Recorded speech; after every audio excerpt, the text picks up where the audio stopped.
Présence militaire française en Afrique, héritage de l'ère coloniale, est un sujet controversé aujourd'hui.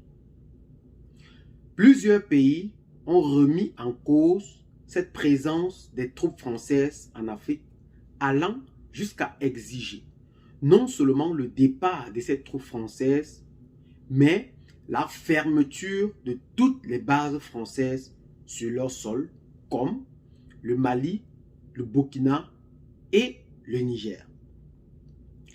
Mais aujourd'hui, un sujet très terrible nous parvient. Le nouveau président du Sénégal, Bassirou Diomaye Faye, qui autrefois avait un ton très dur par rapport à la présence française sur le sol sénégalais, aborde cette question avec une autre rhétorique dont il faisait allusion pendant sa campagne. Adressé au président de la République, Bassirou Diomaye Diakhar Faye. Donc ce mémorandum lui est adressé pour lui demander le retrait des bases militaires françaises et de toute force d'occupation militaire étrangère du Sénégal. Il faut préciser que ce dépôt coïncide avec la semaine des 100 jours de gouvernance du régime de Bassirou Diomaye Faye. Nous avons estimé que le lendemain de son élection, qu'il était important que nous puissions lui laisser ne serait-ce que 3 mois afin qu'il puisse donc prendre le temps de gérer toutes ces questions. Là, à l'issue des 100 jours, nous considérons qu'il est important que le président Bassirou Diomaye Faye prenne des décisions fermes dans ce sens. Il faut rappeler au président Bassirou Diomaye Faye qu'il a été élu notamment pour des questions de rupture. Et lorsque nous parlons de rupture surtout contre le néocolonialisme occidental et l'impérialisme occidental sous toutes ses formes. Et aujourd'hui, l'une des formes les plus manifestes de ce néocolonialisme occidental-là, ce sont la présence des bases militaires françaises sur nos territoires. Nous estimons qu'il n'y a aucune raison qui puisse justifier leur présence. Pourquoi sont-elles là? Pour quelles raisons? Pour quel intérêt? En tout cas, ce ne sont pas des intérêts africains. Aujourd'hui, vous ne verrez pas des bases militaires françaises, enfin sénégalaises ou africaines en France. Nous considérons qu'il ne doit pas y avoir non plus de bases militaires françaises dans nos territoires. Élu en mars 2024, sur un discours de changement radical, Diomaye Faye aborde aujourd'hui la question de la présence militaire française avec une rhétorique beaucoup plus molle que d'habitude. Le nouveau président du Sénégal dit vouloir discuter en toute sérénité et sans rupture brutale par rapport à la présence militaire française sur le territoire sénégalais, ce qui cause un réel équilibre entre la réalité de sa promesse par rapport aux élections et la réalité du pouvoir actuel. Nous nous sommes laissés beaucoup dupes par certains politiques, mais aujourd'hui, cela se saute ou se voit aux yeux du monde. Nous avons longtemps cru que plusieurs personnes pendant leur discours pouvaient nous retirer, pouvaient puiser en nous cette envie de vouloir réellement construire une république solide, basée sur une indépendance partagée entre le peuple. Mais aujourd'hui, nous voyons que le changement de pouvoir est réellement différent d'une réalité qui se passe au pouvoir. Est-ce que cela veut dire que vous allez ordonner le retrait des troupes françaises du Sénégal? Si oui, quand est-ce que cela va se faire? Sinon, quelle forme de collaboration va-t-on avoir avec les militaires français? Non, je ne peux pas dire quand ça va se faire à telle date, parce que même les modifications qui interviennent dans les relations entre pays doivent être, de mon point de vue, discutées en toute sérénité, en toute amicalité, en toute amitié. Je ne pense pas qu'on ait besoin aujourd'hui, quel que soit le partenaire, d'avoir des ruptures brutales. Parce que les relations entre les États sont faites de ruptures, de réconciliation, de rappel d'ambassadeurs, de retour d'ambassadeurs, etc., etc. Je ne veux pas d'ailleurs qu'on fasse juste le focus sur la France, la Russie, la Chine ou quelques autres pays. Ce à quoi nous travaillons aujourd'hui avec les hauts officiers militaires ainsi que certains membres du gouvernement, c'est d'avoir deux choses. Une loi sur la défense et la sécurité nationale. Le contexte a beaucoup évolué. Nous avons des défis à adresser sur le plan international et une doctrine à définir par rapport à la coopération militaire de façon générale.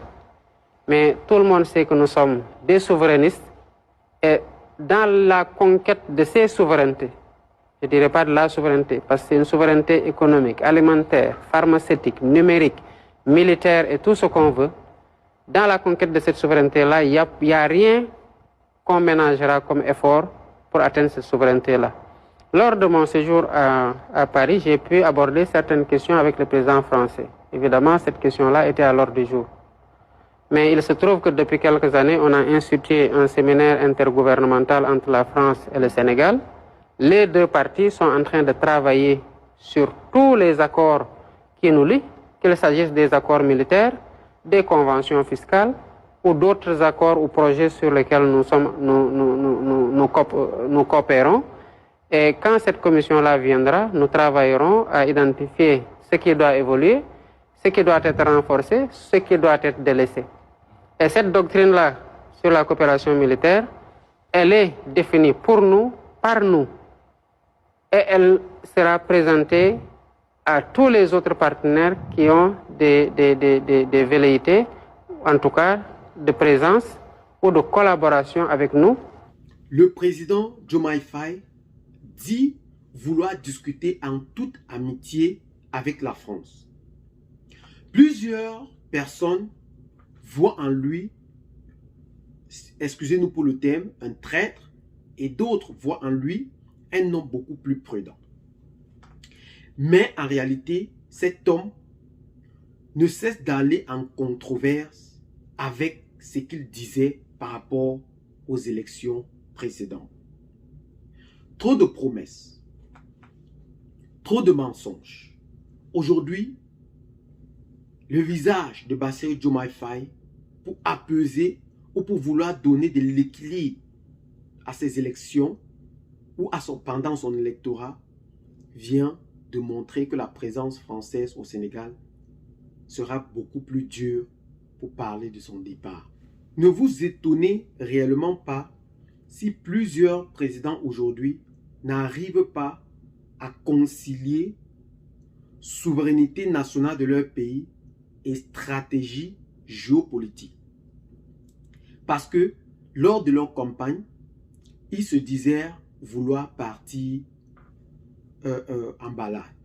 Mais nous voyons que la capacité d'un bon président aujourd'hui, c'est comment concilier sa vision politique avec son peuple. C'est réellement ce qu'on attend de plusieurs pays africains aujourd'hui, ou plusieurs présidents. Mais une fois arrivés au pouvoir, ils suivent comme des moutons ce que réellement dit la France-Afrique, ou suivent comme des moutons l'ère coloniale, ou la destinée qu'avaient tracée les colons sur le sol africain. Aujourd'hui, avec beaucoup plus de prudence, le président sénégalais Bassirou Diomaye Faye ne sait plus sur quel pas danser. Puisque aujourd'hui, il est entre le marteau et l'enclume. Nous voyons en ce dernier un manque d'encouragement. Parce que ce dernier veut jouer avec les mots. On discutera avec les Français en toute sérénité et sans rupture brutale. Nous savons bel et bien que la France est déjà en train d'annoncer, a annoncé au fait le départ des troupes françaises à plus de 350 soldats dont il restera moins d'une centaine sur le sol sénégalais.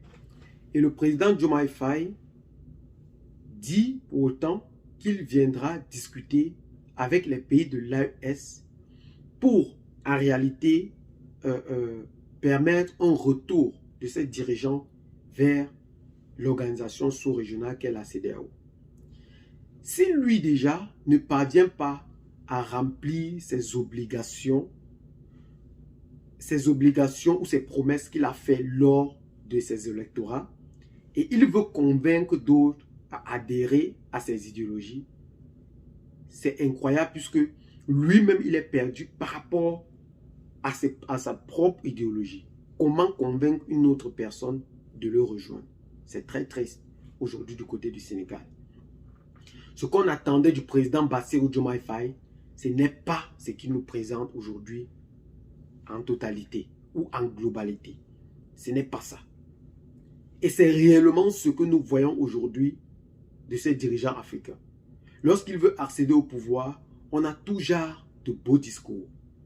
Chacun veut démontrer ou chacun veut faire entendre ce que veut entendre la population. Et aujourd'hui, une fois arrivé au pouvoir, concilier souveraineté nationale et stratégie géopolitique devient tout un problème. C'est ça la réalité du pouvoir en Afrique. C'est ça la réelle réalité du pouvoir en Afrique. Mais ne vous trompez pas, le peuple n'est pas dupe pour longtemps. Et nous verrons dans les jours ou les mois à venir si ce dernier mérite toujours la place que le peuple africain en général et le peuple sénégalais lui a accordé en particulier. Parce que ça ne se cache jamais et on le voit toujours partout où on se trouve. C'est ça la réelle réalité du pouvoir. Tu vas beau te cacher derrière les fesses de quiconque, mais tu feras toujours par faire voir ton visage et ton vrai visage. Les présidents de l'AES aujourd'hui ont pris un chemin de non-retour par rapport à cette organisation dite dominée de l'extérieur. Et nous pensons aujourd'hui que la meilleure des solutions, c'est réellement ce chemin qu'il vient de prendre. Et dans les années ou les mois à venir, ces derniers prouveront qu'ils méritent ou qu'ils mériteraient encore plus la place qu'on leur accorde aujourd'hui. Oui, c'est ça la réelle réalité que nous devons comprendre. Il ne faut pas juste crier sur un politique pour lui faire comprendre qu'il est en fausse, mais lui dire dans des détails près qu'il est réellement en fausse. C'est ce que nous sommes en train de faire actuellement. Dans des vidéos qui suivront, nous vous dirons exactement la politique du président Bassirou Diomaye Faye à la tête de l'État du Sénégal. Pour l'instant, restez connectés massivement à la chaîne pour ne rater aucune de nos prochaines vidéos. Abonnez-vous à la chaîne si ce n'est pas encore fait. Partagez la vidéo avec les amis si vous l'avez trouvée intéressante. Et à très bientôt pour de nouvelles vidéos. Ciao. Bye bye.